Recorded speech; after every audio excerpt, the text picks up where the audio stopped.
Welcome to The Last Word. He's Mr. Chris Pobst. I'm David Jenkins, and Chris. Yes. We have some coaching changes going on in Southeast Missouri. Just a couple so far, but one major one of note, I would think, is Malden's head coach Joel Wyatt, football, going down to coach football in Kennett. Going to fill the spot that was left when Aaron Pixley went to Dexter to be their athletic director, and that's kind of some big news because Joel Wyatt is really transformed that Malden program into the dominant Class II program in Southeast Missouri, and 69-15, and never lost more than four games in a season at Malden, and 3 district titles, a state championship game. Pretty solid resume right there. Yeah, that's pretty salty for a football team around here to do that in just the few years that he's kind of had to work with it. But yeah, it's a little bit of a shock, I think, for him to leave that established program, just a winning program. But it's not always about that, and I know that these guys they're about making a living, and this is their livelihood. And I think that the dollar signs were a little higher in Kennett, which you can't fault them for that at all. No. Like I said, it's their livelihood, and this is what the guys do. They have to provide for the family, and that's great. That's fine with them. More power to him. It's a good move for him financially, and you know, it's he's an established coach who knows what he's doing, obviously, and maybe he can help put a winner on the field at Kennett. So I'm expecting big things from him. I know that Kennett is, you look at their football program and they kind of tried out some big guys and big athletic guys year in and year out, but they just don't seem to put it together for successful seasons. But hopefully he can turn it around. Yeah, it's tough to win there. A lot of coaches have tried. I thought Coach Pixley did a great job with their program. He got them to a district championship game a couple years ago and had them 6-7 wins a year, which is a lot more than they'd been averaging before that. But it's just, for some reason, it's just tough to win there. My question is, which is a better job? Is a Malden, where he has had a lot of success, and they're going to have a very good team there next year. But over the long period of time, which is a better job, Malden or Kennett? Because I mean, really, you look at it, and it's Kennett's just never been a team that has had a dominant football program. It hasn't, but on terms of just winning on the field, I'd say Malden's probably your best bet. But I mean, there's 2 sides of it. I mean, we talked about money and winning, and I know he's not putting money over the value of being a good coach. I'm not trying to say that at all, but man, as far as just the better job, Malden is just kind of having a better track record of winning than Kennett has, and if we're going to look at it that way. I think you're right, but I think Kennett. I really think Coach Pixley has left Kennett in the best position a leaving coach has left them in a long time. I mean, we've seen it for many years. They just the next coach comes in and they kind of struggle to get off. But Coach Pixley has them where they have some talent coming back. They have Maddox back at quarterback. They have a running back. They have some players on defense, so their cupboard's not bare. And more importantly, I think that Coach Pixley started a very good weightlifting program down there that Coach Wyatt will just take and that's big for him. Both of those coaches preach that constantly. And I think, for the first time, you kind of have some continuity that way. And I think that this might be the best situation a coach has had going into Kennett in a long time. So, it could be Kennett. I mean, he could really turn this program around and have them winning where a lot of people have thought they should have been a long time ago. Yeah. And this could finally be the time. I think all the pieces are in place, and now we'll just see what happens. There's very few coaches that could come into that situation and turn it around and turn it into winner, and Coach Wyatt is one of those. I think he knows the kids around here. He knows what to do as far as putting them in the right position to be successful. And I think if he's the one to buck the Kennett trend of putting a consistent winner on the field, it's Coach Wyatt. And best of luck to him. Yeah. And hopefully he does well down there. We like Coach Wyatt a lot. He's a really nice guy and has been fun to work with over the years. Another coaching change maybe in Chaffee, maybe. I mean, we've heard, everybody's heard the names. Everybody I've talked to is Terry Flanagan from Sykeston going over there to be their head coach. I think it's just dotting the I's and crossing the T's at this point. But I think that's a good hire for them. Nothing official yet that I've heard of so far. But yeah, Terry Flanagan going over to Chaffee, and he's established himself as a great assistant coach at Sykeston. He's kind of hopped around here and there, but he has head coaching experience before, and I think he brings a lot of he's been coaching seems like forever. I mean, over 30 years. Since I've as old as I am, he's been coaching. Sorry, Coach, I didn't want to throw an old jab at you, but yeah, he brings a ton of experience to a Chaffee team who has shown some signs of life here. There's some younger kids to kind of turn the winless team into a kind of a contender, competitive team. But yeah, they have a lot of young kids coming back, and Flanagan he knows the game, and he knows the area, and I think he'd do well there. Yeah, he's coached over 30 years. He's 2 different stints as head coach at Scott City, so he knows that area, North Scott County. He coached at Marionville. He coached 8-man football for a year in Kansas. I mean, I just hope he stays there for a while. I know that he kind of goes here to there, and has had a lot of destinations the last few years. But hopefully he stays there and for a while and can build that program on what Coach Vickery's done. I think Coach Vickery did all he can do with Chaffee. I mean, Chaffee's not going to be a team that's going to be, while they have Southeast Missouri's only state title, they're not going to be a team that year after year is going to win, 8-9 games. It's just, just a small school. It's tough. But I thought Coach Vickery did a great job with them, and I think Coach Flanagan can continue that. And like I said, they have some good players, and they should be competitive the next few years. Got me talking football. I'm excited already. I know. I'm ready. You got Haytie's still open. Malden's still open. I think those are 2 very good jobs for anybody. I mean, Malden's going to be really good next year. I think they're going to get some really good candidates in there. And Haytie every year. That's a great place if you're a new coach wanting to get your feet wet. They're a great place to get hired because you're going to have athletes. You're going to have you're in Class 1. You can compete, and I mean you have. And if you lose the Valley, everybody expects it anyway. So That's you're right. not, you have nothing to lose. Nothing really. to lose at all. Yeah, anything you can get is just an added bonus at Haytie. But yeah, you're right. They have a lot of younger guys coming back. I know they have to replace a few a quarterback in one, and their leading receivers another, and leading defensive guys as well. But they have Ivory Winters back, who kind of tore up the field on defense last year, and they just got a lot of guys coming back, and it's fun to see the younger guys kind of come up and just usher in this new generation of young football players who have kind of shown some promise. But yeah, it's a long way away, but I'm already excited for August. I know, but it's not here yet. We'll turn the page and go to baseball. Yes, turn the page. Baseball season's here for high schools, and yay, pretty excited.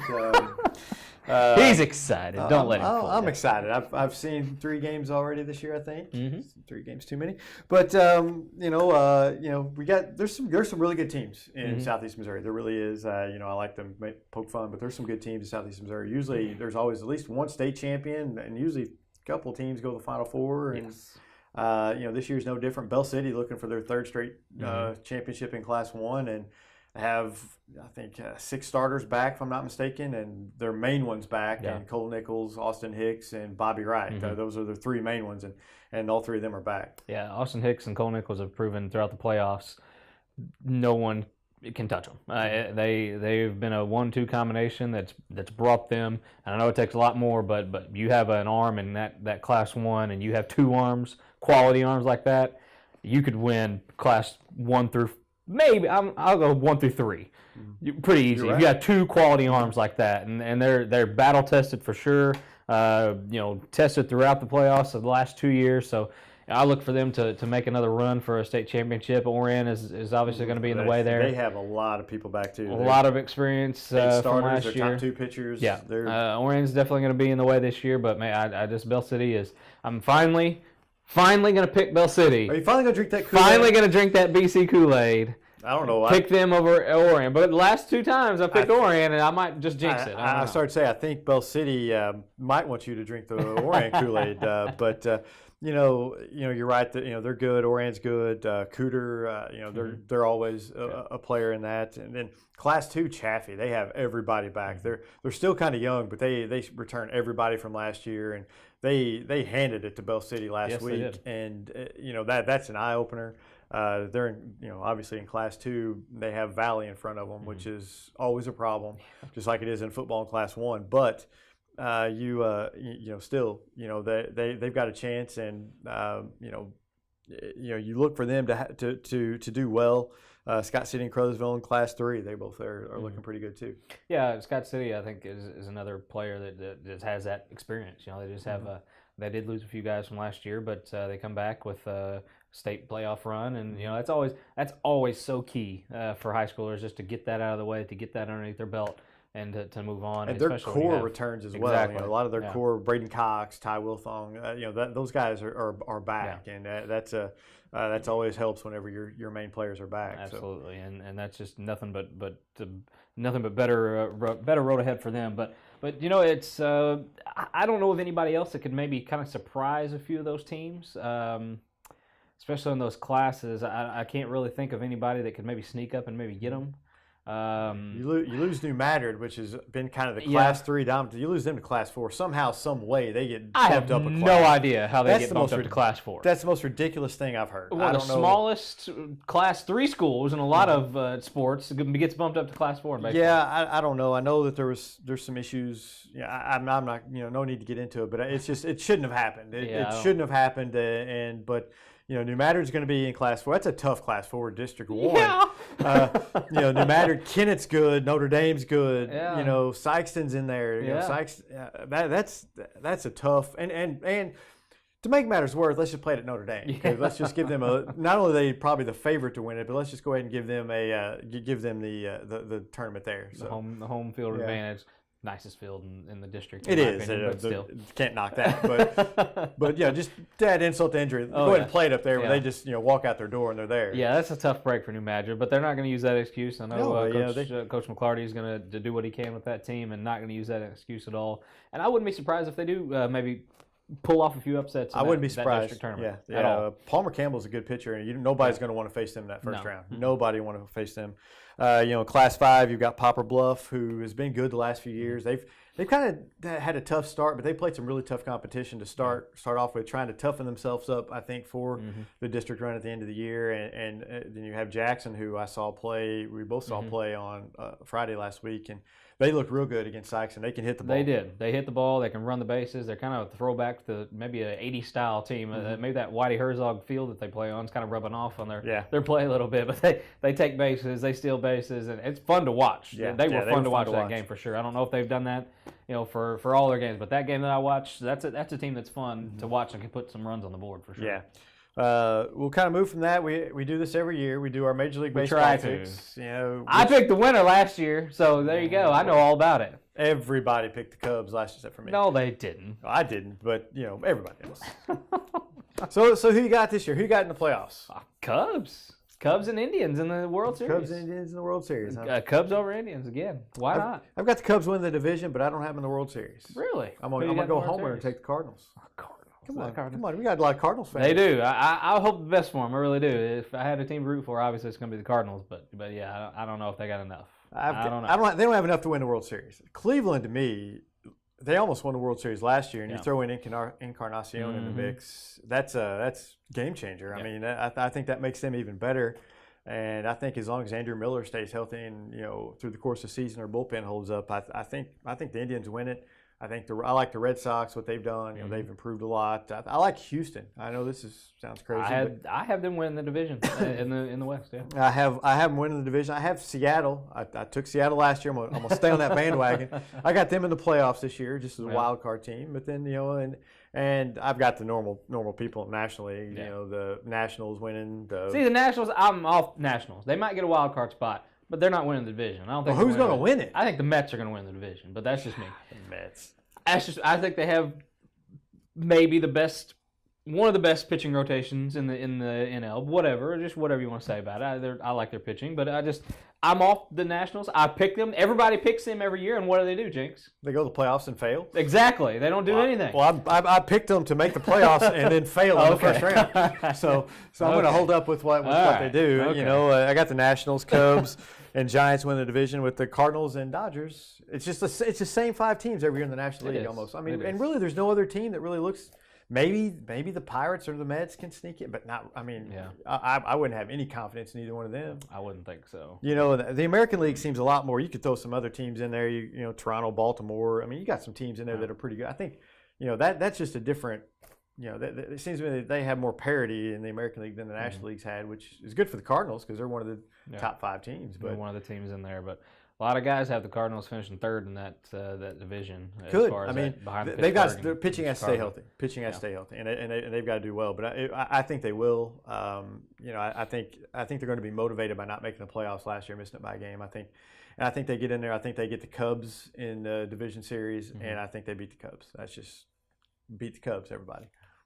He's just trying to gain some fans. Get some fans. He's trying to gain some favor in Jinx's. Yeah, because everybody hates me. So That's true. No, I'm going for the Cardinals. Come on, the Cardinals. We're going to win it. He loves the Cardinals. Love them. Loves the Cardinals. See, I do. I got the little Bo Harkins. Yeah. even though he's got it in the Memphis jersey. but, Well, it's a Cardinal minor league team. that's so true. what you can do. That's all right. All right. Anyway, Well, anyway, that's our baseball preview edition for 2017. God help us. hey, you followed me from last year. You know you got a winner. I'm just saying. So you got the I'll Cubs. hang my hat so you on got that. the Cubs beating the Indians. Cubs beating the Indians in the World Series again. Cubs aren't winning the World Series twice in a row. They got another 108 They years. got everybody back except for Dexter Fowler, and they'll fill somebody up with another young prospect that they have. Somebody's going to get hurt though. They can't have the same kind of season they had last year. We'll see. Anyway, I'm I don't mistake it for like I'm just a Cubs super fan. I'm not. They're the best team. Yeah, they are. They have the most talent. I have Yeah. it written down here. I have it written down here. Most talent. Period. Yeah, So, I mean that's yeah. just I'm just taking the common sense road. The best team is gonna win. Yeah, but Cardinals are gonna take care of them. So I hope so. It's always fun when the Cubs are irrelevant and Cardinals are good. It's always that good. makes it for a great rivalry. Always nice. All right. Well, Anyway. that's it. So we'll see you guys next week on The Last Word.